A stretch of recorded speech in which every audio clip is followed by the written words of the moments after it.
할렐루야. 네, 저는 오늘 베드로전서 3장 13절부터 17절까지 말씀을 읽었는데 이 말씀을 생각하면서 우리 한번 따라서 봅시다.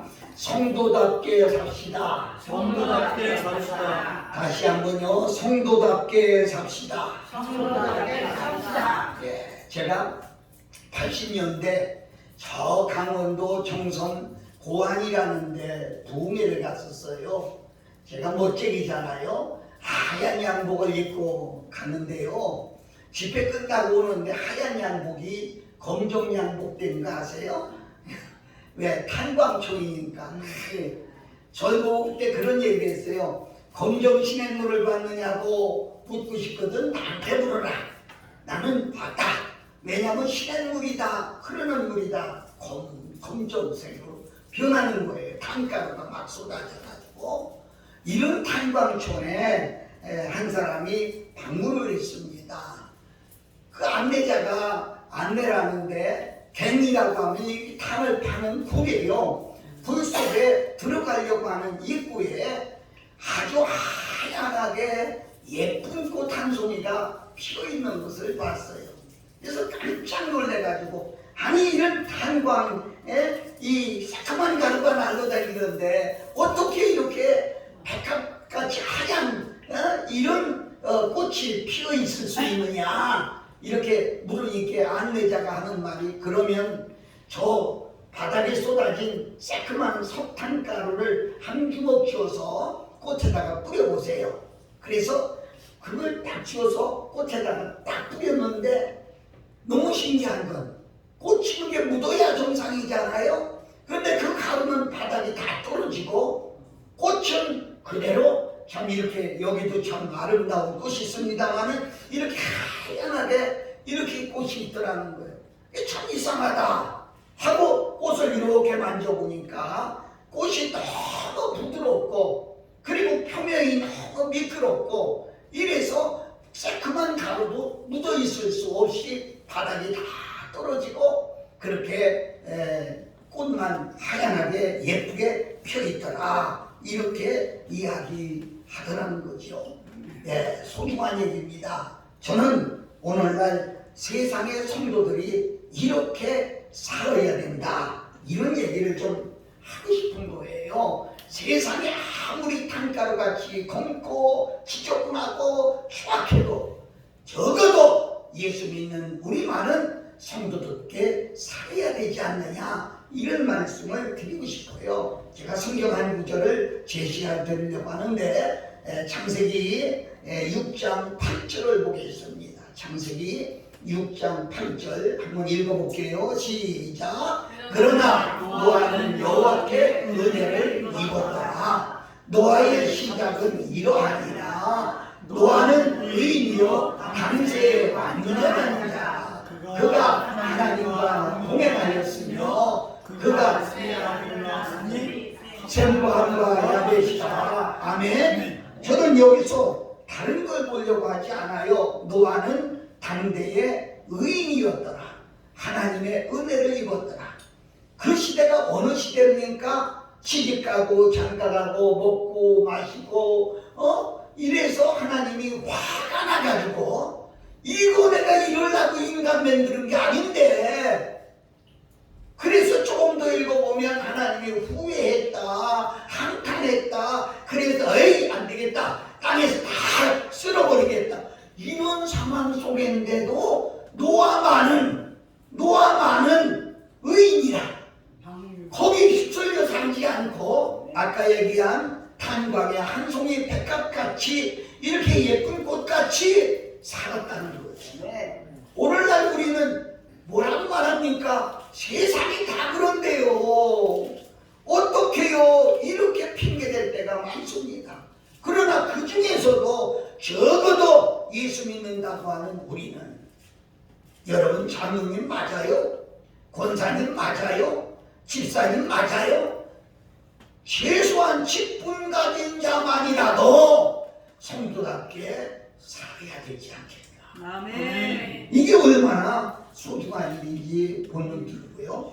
이게 얼마나 소중한 일인지 알 수가 없어요. 저는 오늘 뿐이 아니에요. 늘 기도하면서 나 자신만이라도 목사이기 전에 성도답게 살아야 되겠는데 라고 하는 그런 마음이 마음속에 항상 있어요. 그래서 참 이 설교를 만들기 힘들었는데 만들면서 요즘 저는 어딜 가도 그런 얘기를 서두에 꺼냅니다. 성도답게 삽시다. 이런 얘기를 하는 거예요. 자, 그러면 첫째로 어떻게 살라는 거예요? 본문을 좀 설명해 보려고 하는데 신의 열심히 선을 행하며 살아야 한다. 13절 보면 또 너희가 열심으로 선을 행하면 누가 너희를 해하리요. 아멘? 아멘? 여러분, 물론 선을 행해도 좋은 일만 있는 것은 아닙니다. 때로는 어려움을 당하기도 하고, 그러나 계속 선을 행해 나가면 그 끄트머리 최종적으로는 승리하게 된다. 이렇게 말씀드릴 수 있어요. 열심으로 선을 행해야 된다. 그런 얘기예요.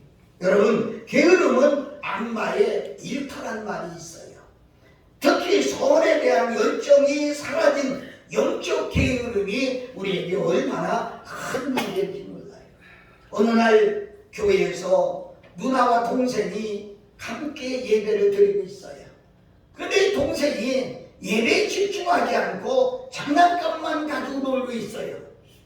누나가 이렇게 보다가 동생을 책망하면서 얘야, 예배 좀 잘 드려. 지금 뭐해?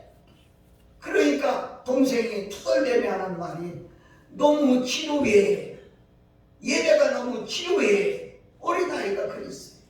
그게 누나가 어린아이를 달래면서 하는 말이 야, 교회는 원래 지루한 곳이잖아. 조금만 참아. 사랑하고 존경하는 여러분, 어린아이만 지루하게 느끼는 게 아니라 오늘 예배자들이 예배를 지루하게 느끼고 재미없게 느끼고 예배에 대한 관심이 사라져가고 있다는 것, 이게 문제라는 거지요. 설교가 빨리 끝났으면 좋겠는데, 예배가 빨리 끝났으면 좋겠는데, 예배를 기쁨으로 감격함으로 감사함으로 드려야 되는데 지루하게 생각한다는 거죠. 사랑하는 여러분, 행함이 없는 믿음은 죽은 믿음이라고 했어요. 자기중심적인 신앙인은 행위에 대한 관심이 없고 자기만 구원받으면 되고 자기만 부자로 잘 살면 된다고 하는 그런 아주 잘못된 생각에 빠져 있다는 거죠. 그래서 나를 통해서 다른 사람들도 나를 통해서 주님을 인식한다, 이런 생각을 해요. 우리는 참으로 중요한 것입니다. 삶을 살면서 어떤 삶을 살아. 내가 예수 믿는 사람이라는 거 이웃이 다 알아요. 그 내가 어떻게 사느냐에 따라서 예수님의 품격이 올라가고 내려가고 이렇게 된다는 거죠. 저도 이게 목회가 오래 했고 나이도 이제 80을 향해 곧 돼갑니다만은, 그러니까 어디 가도 어른 노릇하는 게 쉽지 않아요. 그게 다 보여지는 거예요. 어른 목사님 오셨네. 다들 막 떠들다가도 제가 들어가면 아이고 어른 목사님 오셨네 하고 잠잠해지는 거예요. 그러니까 어디 가도 이게 나를 통해서 그리스도가 나타난다고 하는 이런 생각을 하고 우리는 살아야 되지 않겠습니까? 어떤 교회에서 쌈밥집이 났어요. 목사와 장로, 권사 온통 싸우고 있어요. 어린아이 케빈이라고 하는 아이가 있었는데 이 아이가 보고 세상에 교회가 이래? 나 교회 못 다니던데 하고 있는 찰나인데 어느 안수 집사님이 술집에서 나오는 것을 봤어요. 아유, 세상에 집사님도 저러네. 그래서 교회를 접고 교회를 안 다녔어요. 그러다가 한 20년이 지나 성년이 돼가지고 결혼을 해서 아내가 예수님 잘 믿는 그런 아내하고 결혼을 하게 돼가지고 끌려서 교회를 나가요. 그래서 회개하면서 그가 생각하기를 그렇다. 그리스도인은 나쁘지만 그리스도는 나쁘지만 그리스도는 좋은 분이다. 아멘. 그래서 그리스도와 크리스찬을 분리해서 생각하기로 했다. 이런 여러분 맞는 얘기입니까? 아니요. 그런데 저는 한 가지 그렇게 생각해봐요. 사랑하는 여러분, 그리스도와 크리스찬을 분리하기 이전에 내가 크리스찬이라면 그리스도를 닮아야 되지 않겠나? 아멘. 누가 천국 갑니까? 돈 많은 사람? 교회를 몇 개 짓고 헌금을 많이 한 사람? 누가 천국 갑니까? 목사님들만 갑니까? 오래 예수 믿은 장로님들이 갑니까? 저는 그렇게 생각하지 않아요. 그 심령이 예수님을 닮아간 사람이 천국 간다. 아멘. 여러분 속에 그리스도가 계십니까? 오늘 우리는 정말 말만 직분을 누리려고 할 것이 아니라 정말 우리가 그리스도와 닮아갈 수 있는 그런 우리가 될 때 전도의 길이 열리고 하나님의 축복의 영이 임한다. 이렇게 말씀드릴 수가 있습니다. 아멘. 두 번째는 두려워하지 말아야 한다. 14절을 보니까 그렇게 말했어요. 그러나 의를 위하여 고난을 받으면 복이 있는 자니 저희의 두려워 말고 소동치 말고 그렇게 말씀했어요. 여러분 베드로는 이제 이 글을 쓴 것은 박해를 염두에 두고 의를 위해 고난을 받으면 복 있는 자라고 여기고 두려워하지 말고 불안에 떨지 말라고 그렇게 말씀하고 있어요. 여러분 두려움은요 자신의 능력과 가능성을 크게 약화시키는 그런 마귀의 전략이다. 이렇게 볼 수가 있어요. 미국에요 블랙바트라고 하는 큰 도둑이 있었어요. 아주 세계적으로 유명한 도둑. 그 사람은 연마차를 40개를 털었는데 총 한 번 쏘지 않고 그 연마차를 다 털었다는 거예요. 하도 나중에 붙잡혔을 때 누가 물었어요. 어떻게 총 한 번도 안 쏘고 이렇게 연마차를 털을 수 있느냐? 그랬더니 그 사람이 웃으며 아주 쉬워요. 내가 꼭 연마차를 털 때면 두 번을 쓰거든요. 두 번이 뭐예요? 눈만 내놓고 가리는 거지요. 그리고요 총을 가지고 다녀요. 총을 보여만 줘요. 그러면 다 두려워서 손을 들어요. 그냥 아주 연마차 용감한 그런 경호원들까지도 벌벌 떨기 때문에 말 몇 마디만 던져보면 그저 벌벌 떨기 때문에 총 쏠 이유도 없어요. 그냥 털어요. 사랑하는 여러분, 지금도요 사단은 블랙마트처럼 우리에게 그렇게 두려움을 주는 거예요. 야, 너 하는 행동이 그게 천국 가겠냐? 너 그렇게 해서 천국 가겠냐? 하면서 우리에게 공포감을 주고 있는 것을 우리가 볼 수 있습니다. 여러분, 우리는 두려워하지 마세요. 환경은 변해도요 사명은 변하지 않는다. 사명이 뭐냐? 첫째는 주님은 변하지 않고 말씀은 변하지 않고 사명도 변하지 않는다. 이 세 가지는 변하지 않는다는 거죠. 살다 보면 두려운 일이 생기지만 그때 두려워하지 말라는 거예요.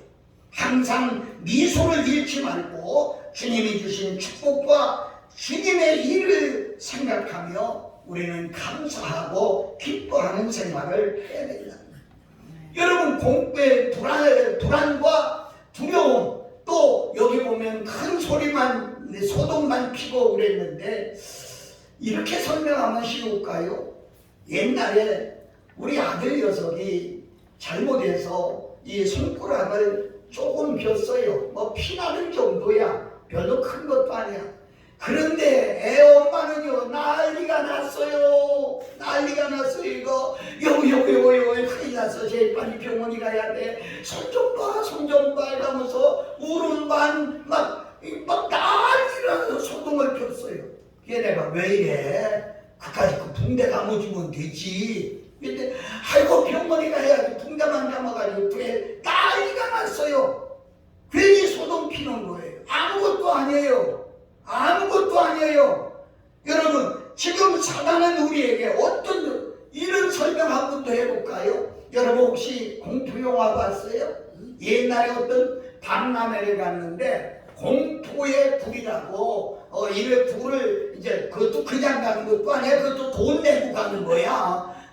가서 가는데 이 굴 속에 들어가다 보면 어디서 나올지 모르지만 무서운 것이 나와서 두렵게 이 말을 안내자가 설명을 하고 들여보내는데 들어갈 때부터 공포가 아니야. 아무것도 없어. 아무것도 없는데 들어갈 때부터 어디서 뭐 나오나 뭐 가라님만 바스럽 때도 깜짝 놀래고요. 이래 사랑하는 여러분, 바로 공포감은 이렇게 생기는 거예요. 자기 속에서부터 우리는 하나님을 믿습니다. 그 말씀을 믿습니다. 사단이 주는 모든 공포감 우리는 진짜 말씀으로 물리칠 수 있고 또 말씀을 생각하고 담대하게 나갈 때 공포감은 사라지는 겁니다. 절대로 여러분 안 될 일 없습니다. 절대로 여러분 고난당할 일 없습니다. 하나님은 여러분의 편이고 하나님은 여러분을 도우시고 여러분과 늘 함께 하십니다. 몸이 좀 아파요? 그대로 받으세요. 왜? 솔직히 얘기해서 나이 먹고 늙으면 아픈 게 정상이지요. 안 아픈 게 비정상이에요. 그게 내가 어디 가도 그래요. 65세가 넘어가지고 책상 위에 약이 없는 사람 나오라고. 다 약 먹어요. 근데 조금만 아파도 아이고 원장님 이렇게 아프다가 죽는 거 아니야. 아이고 이렇게 아프다가 어떻게 되는 거 아니야. 미리 공포에 빠지는 거예요. 두려워 말고 소동하지 말고 차분하게 하나님께 기도하며 하나님의 말씀을 받을 수 있는 우리가 되시는 길을 예수님 이름으로 축복합니다. 아멘. 아멘. 세 번째는 증인의 삶을 살아야 합니다. 오늘 15절 말씀을 보면 너희 마음에 그리스도를 주로 삼아 거룩하게 하고 너희 속에 있는 소망에 관한 이유를 묻는 자들에게 대답할 것을 항상 예비하되 온유와 두려움으로 하고, 여기 두려움은 아까 두려움과는 다른 것입니다. 하나님을 두려워하라 이런 의미예요. 그래서 온유하게 하라 이런 것을 말하고 있어요. 성도가 고난 중에 흔들리지 아니하면 사람들은 그것이 궁금해요. 그래서 그런 어려움을 당해도 어떻게 그렇게 튀어내요 하고 물어볼 수 있어요. 그때 전도할 말씀을 예비하라 이런 얘기예요. 뭐 이렇게 성경 얘기할 필요가 없죠. 그래서 항상 우리는 전도에 대한 최대한 관심을 기울이고 준비해야 된다는 거지요. 그러나 가장 중요한 것은 하나님이 함께 하시고 기도하고 성령으로 충만해야 전도할 수 있는 용기가 생긴다는 거지. 미국에 한 이발사가 있었는데요.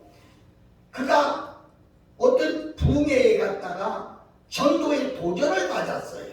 그래서 자기 교회에서 하는 전도 프로그램에 참석을 해서 날마다 저희에서 한 달을 훈련을 받고 전도 학교를 졸업했다고 하는 이런 표를 받았어요. 그래서 내가 꼭 전도해야지 하고 그걸 가지고 와서 이발관에다가 딱 이렇게 표를 걸어놓고 내가 내일은 첫 번째로 들어오는 사람에게 전도부터 해야 되겠다 이렇게 결심을 하고 기다려. 그 이튿날 아침에 문을 딱 열고 있는데 한 손님이 오는데 딱딱 머리를 깎고 팔뚝에는 문신을 무섭게 하고 그리고 덩치는 엄청 커서 이런 사람이 들어오는 거예요. 들어보는 순간 주눅이 드는 거예요. 두려움이 생기는 거예요. 만약에 그 사람에게 모든 사람은 죄인입니다. 당신은 죽을 준비가 됐습니까? 했다가는 나도 죽을 것 같더라. 그래서 그냥 떨리는 마음으로 말도 못하고 이발을 다 끝내서 그 사람이 나갔어요. 가슴이 속상한 거예요. 내가 왜 못했지? 내가 못했지. 하나님 한 번만 기회를 주세요. 내가 이번엔 꼭 하겠습니다. 그런데 그날따라 이발소에 손님이 그렇게 많이 오지를 않았어요. 5시, 오후 5시쯤 되니까 깔끔한 신사 하나가 들어오고 있어요. 아주 멋진 신사가 들어오고 있어요. 그는 늦게 와서 미안합니다. 늦은 시간에 와서 미안합니다 하고 이발 의자에 앉게 되지요. 그를 이발하면서 내가 이 사람에게는 전도해야 되겠다고 이 속에서는 나오는데 입 밖으로 이 말이 나오지를 못하는 거예요. 입 밖으로 그 말이 나오지를 못해요.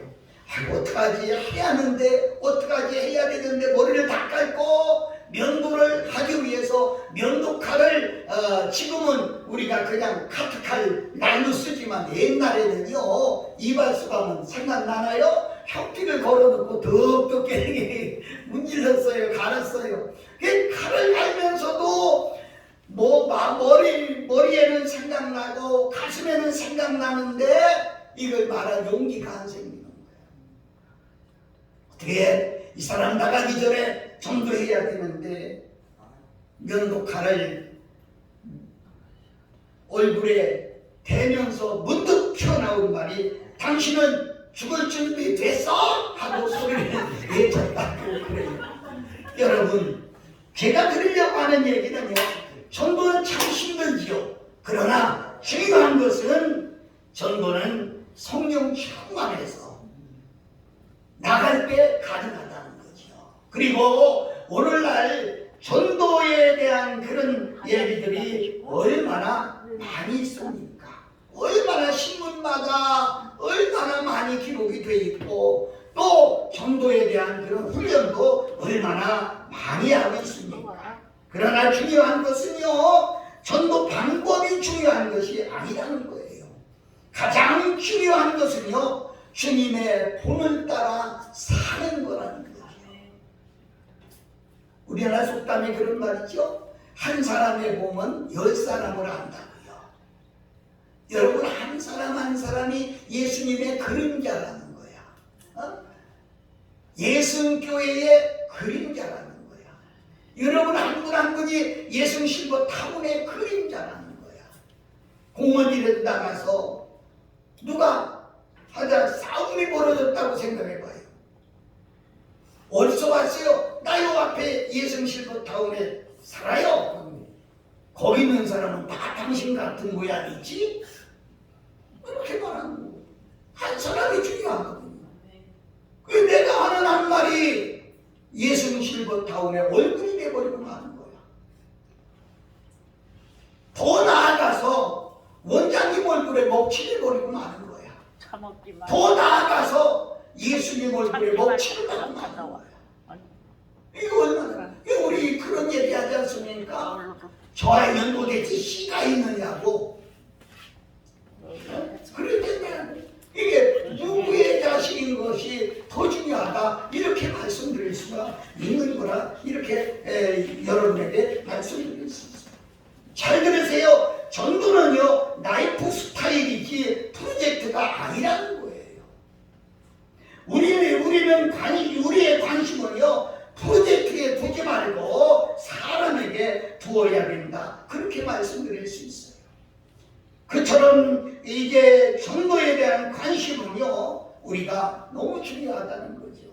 마가복음 10장에 보면 바데메오라고 하는 소경이 와요. 예수님을 만나자 다윗의 자손 예수여 나를 불쌍히 여겨달라고 소리를 지르는 거예요.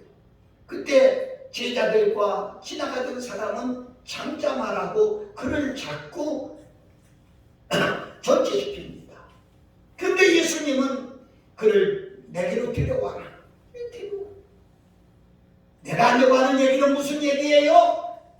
예수님은 바데메오의 한 영혼을 봤지만 다른 사람들은 바데메오라고 하는 거지로만 봤다는 얘기예요. 원장님은 생각나는지 모르겠어요. 벌써 오래됐는데요. 우리가 중국에 갔을 때 양농원을 방문하게 됐어요. 진짜 돼지우리 같아요. 이런 실버타운이 어디 있어요? 돼지우리 같아요. 한쪽에서는 똥통이 있고요. 예? 그들의 옷에서는 옷도 제대로 거치지 않아요. 막 냄새가 나고 그래요. 근데 원장님이 거기 가서 이렇게 절복을 해요.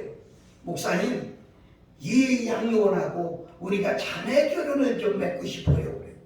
내가 막 야단했어요. 아니 세상에 원장님, 이런 거지 같은 일이 이런데 하고 무슨 뭘 하자는 거예요. 막 야단했어요. 그때 원장님이 저한테 그래요. 목사님, 저 속에 있는 영혼이 보이십니까? 영혼을 봐야지. 제가 꼼짝 못하고 제 손으로 따라다니면서 서류 만들어서 넣어서 자매 결혼을 맺고 우리가 그 위에 냉장고도 사주고 세탁기도 사주고 지금은 물론 없겠지만 그 문서 갖다가 우리 요양원 게시판에 붙여놓고 그랬었죠. 여러분, 제가 하려고 하는 얘기, 겉으로 보는 한 사람보다 그 속에 지금도 애타게 사모하는 그 영혼을 우리가 볼 수 있어야 되느냐. 제가 여기 와서 하루 저녁씩 자는 것은 우리 집이 잠자리가 불편해서 오는 게 아닙니다. 솔직히 얘기해서 기도하고 싶어서 오는 겁니다. 어젯밤에도 늦게까지 기도했고 오늘 새벽에도 1시 조금 넘어나 기도했고 기도하고 싶어서 기도하면서 느껴지는 것은 우리의 영혼이 얼마나 중요한지 알 수가 없어요. 그래서 하나님은요 우리를 예물로 판단하지 아니하고 그리고 우리의 한 사람 한 사람 영혼을 본다고 그렇게 말씀하거든요. 사랑하고 존경하는 여러분, 오늘도 우리는 하나님 앞에 어떤 사람입니까? 우리의 영혼이 정말 예수님 닮아서 천국 갈 수 있다고 하면 이것이 전도의 기름길이라 이렇게 말씀할 수가 있어요. 계속해서 우리 실버타운도 새 사람들이 오잖아요. 그럼 먼저 있는 사람들이 어떻게 사느냐는 거예요. 그걸 보고 새 사람들이 하나님 앞에 예배드리러 나오느냐 안 나오냐가 결정될 수 있다, 이렇게 말씀드릴 수가 있습니다. 오늘 우리는 우리 찬양 하나 하고 할게요. 1877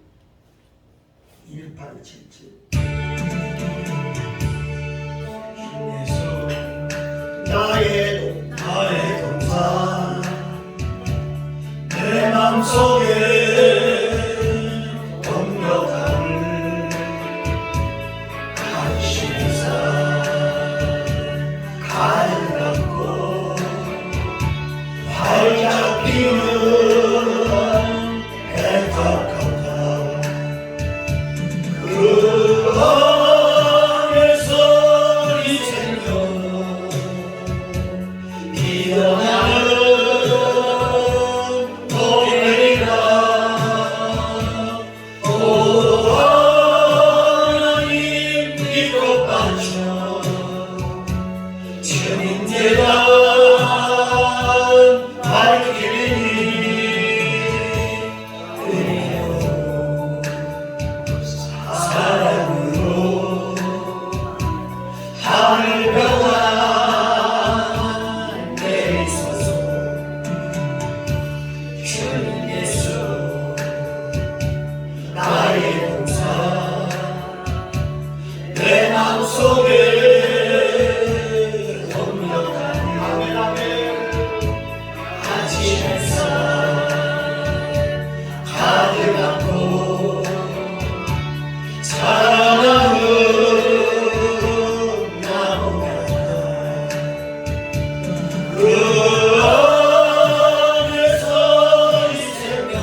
하늘 평화 내리소서. 주님 예수 나의 동산 내 마음속에 공격하는 아침 햇살 가득하고 피어나는 안개 같아.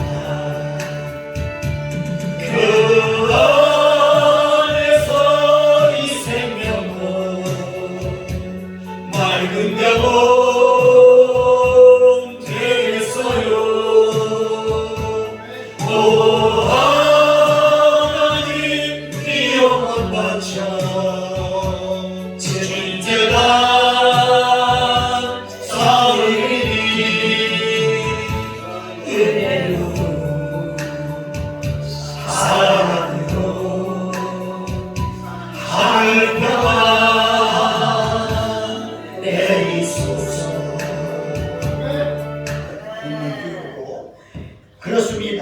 우리는 예물을 보지 말아요. 전도는요, 마치 저는 이렇게 설명하고 싶어요. 경작하는 것 같다고요. 심어야 나지요.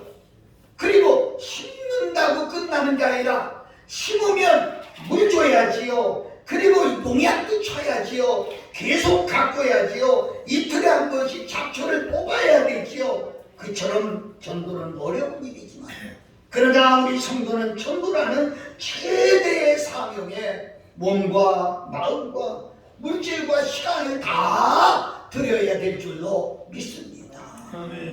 네 번째는 온유하고 겸손해야 됩니다. 15절을 보면 15절을 보면 너희 마음에 그리스도를 주 삼아 거룩하게 하고 너희 속에 있는 소망에 관한 이유를 묻는 자들에게 대답할 그것을 항상 예비하되 어떻게 해요? 온유와 두려움으로 하고. 아멘. 여러분, 이 구절에서 온유는요 무슨 말이냐? 하나님의 뜻에 잘 들여진 상태, 이걸 말하고 있어요. 두려움은요 하나님을 경외하는 마음, 그러니까 하나님을 경외하는 겸손한 마음을 말하고 있습니다. 여러분, 전도를 잘하려면 온유하고 겸손해야 된다고 하는 거죠. 마태복음 5장 5절에 보면 온유한 자는 복이 있나니 저희가 땅을 기업으로 얻을 것이요 라고 말이죠. 사람들은요 보통 강한 자, 끼가 많은 사람, 그리고 변화무쌍한 사람이 성공한다고 그렇게 생각들 해요. 그러나 사실은요 주님은 온유한 자가 성공한다 이렇게 말씀하고 있습니다. 결국 진짜 강한 것은요 온유한 사람입니다. 진짜 능력 있는 사람은요 온유한 사람입니다. 복음서에 나오는 세례 요한이라고 하는 사람은요 겉으로 보기에 굉장히 강한 이미지를 가지고 있다고 그래요. 그래서 역사의 유대 역사가 그 요세푸스에 의하면 그 당시에 세례 요한 말만 해도 사람이 두려워했대요. 그렇게 생각해보세요. 이 독사의 새끼들아 막 이렇게 말을 하니 얼마나 무섭겠어요.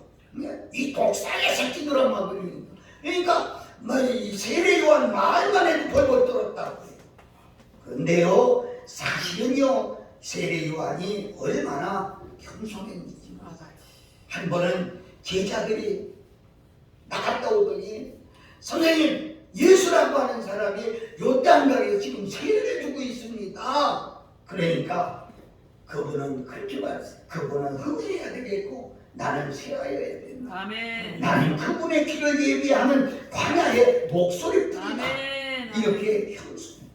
그런 겸손한 자세가 있었기에 그는 수많은 사람을 회개시키는 그런 사람이 있었어요. 힘으로 회개시키는 게 아니거든요. 언변이 좋다고 회개시키는 게 아니거든요. 이렇게 온유하기 때문에 요즘 교회 크기를 자랑하고 설교와 간증으로 뜨는 교회 슈퍼스타들이 많이 있죠. 근데 미안합니다. 뜻으로 주님이 그들에게 나타날 여지는 적다는 거예요. 하나님은 겸손한 사람을 쓰십니다. 하나님이 다윗을 쓰셨을까요? 다윗의 놀라운 기적 중에 하나가 골리앗과 싸워서 이긴 거 아닙니까?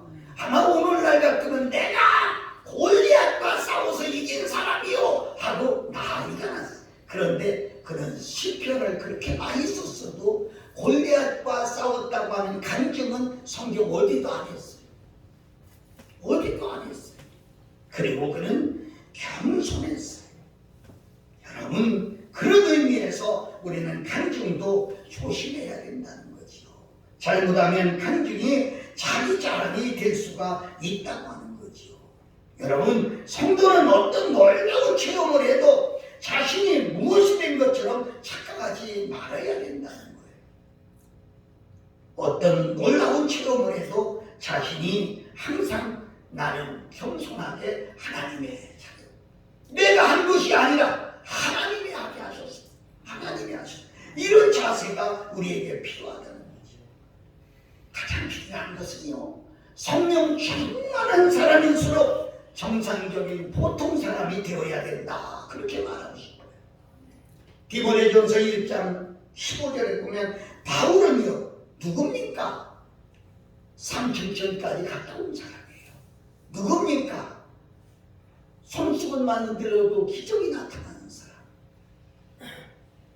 그가 지나가는데 그림자만 덮여도 기적이 나타나는 사람.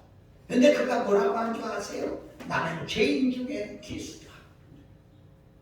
내가 이런 능력자다라고 하는 말 성경에 어디 읽어봐도 없어. 야고보서 5장 17절에 보면은요, 야고보는 이렇게 말했어요. 엘리야는 성정이 같은 보통 사람이다. 그 엘리야를 평가할 때 우리와 똑같은 사람이다 그랬어요. 저는 여러분에게 그런 말을 하고 싶어요. 여러분이 신자입니까? 믿는 사람입니까? 그렇다고 하면 정상적인 사람이 되어야 된다. 정상적인 사람. 신학교에 가면 제일 많이 듣는 교수들이 하는 말 중에 하나가 설교자가 되기 전에 사람이 되라. 그런 얘기예요.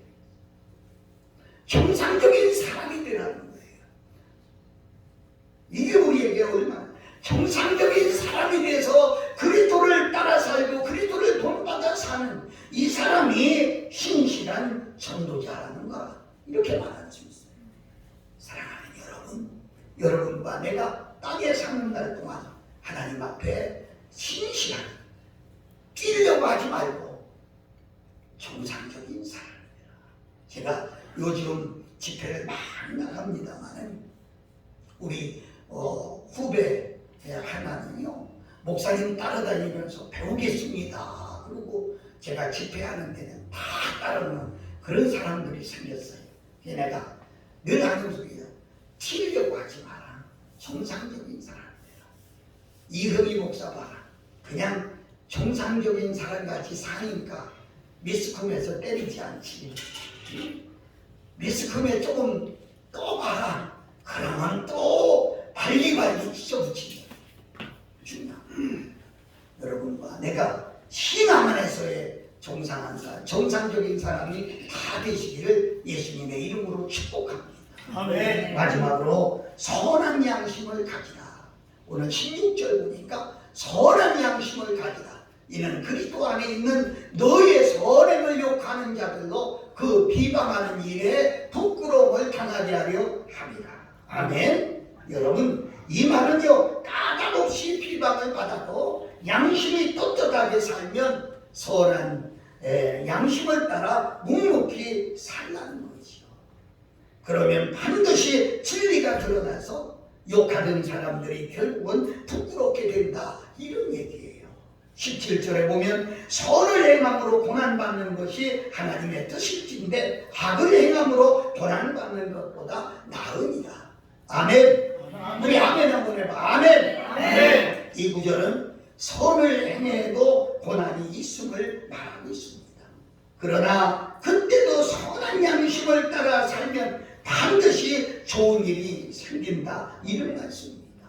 그런 소망을 정하려고 베드로는 다시 한번 주님의 십자가의 대속의 사역을 강조하셨어요.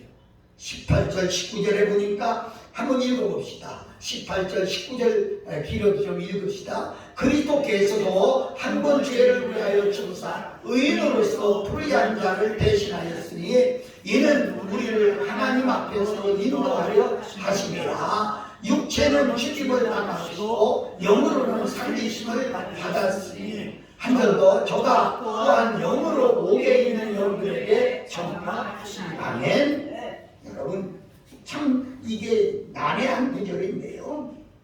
난해한 구절인데요. 베드로가 얘기하려고 하는 그런 얘기는 아주 간단합니다. 주님이 십자가에 돌아가셨지만 성령으로 다시 오셔서 더 많은 사람을 주님의 품으로 이끄셨다고 하는 그런 얘기를 했다고 볼 수밖에 없습니다.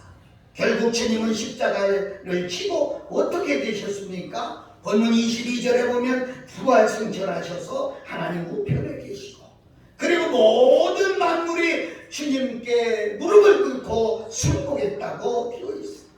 그 말은 고난을 당해도 선한 양심을 계속 유지하고 가지고 있으면 결국 큰 영광을 얻게 된다고 하는 그런 말씀입니다. 성도는 항상 내가 누구인가? 내가 왜 이곳에 있는가? 를 늘 기억하고 하나님의 자녀답게 선한 양심을 가지고 최종 승리를 바라며 살아야 한다는 거지요.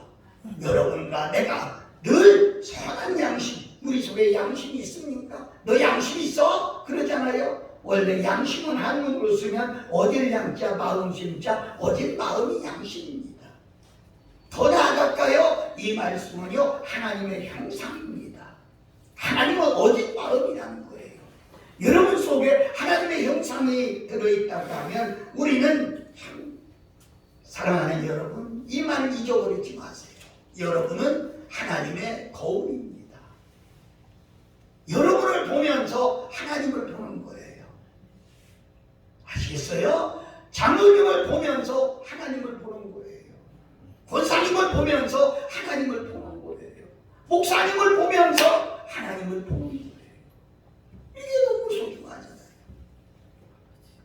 한번 따라서 한번 해볼까요? 나는 작은 예수님 되겠습니다. 마음에 결심할 수 있겠어요? 결단할 수 있겠어요? 너무 중요하지요. 그러면 축복의 문도 활짝 열리고 전도의 문도 활짝 열리게 된다는 거지요. 한 사람을 보면 다른 사람도 그럴 것이라고 하는 편견을 가지고 있는 것이 우리 세상 아닙니까? 그러므로 바로 이 이유가 뭐예요? 빛과 소금으로 살아가야 될 이유다. 이렇게 말씀드릴 수 있어요. 하나님의 자녀답게 살 때 사람들은 잘못된 편견을 깨고 그리고 우리를 통해서 저들이 하나님 앞으로 나오게 될 거라 이렇게 말씀드리면서 사랑하는 여러분 오늘 저는 이 말씀을 통해 다시 한번 우리 따라서 해봅시다. 성도답게 삽시다. 성도답게 삽시다. 성도답게 삽시다. 성도답게 삽시다. 마음에 기억하시기를 예수님 이름으로 축복합니다.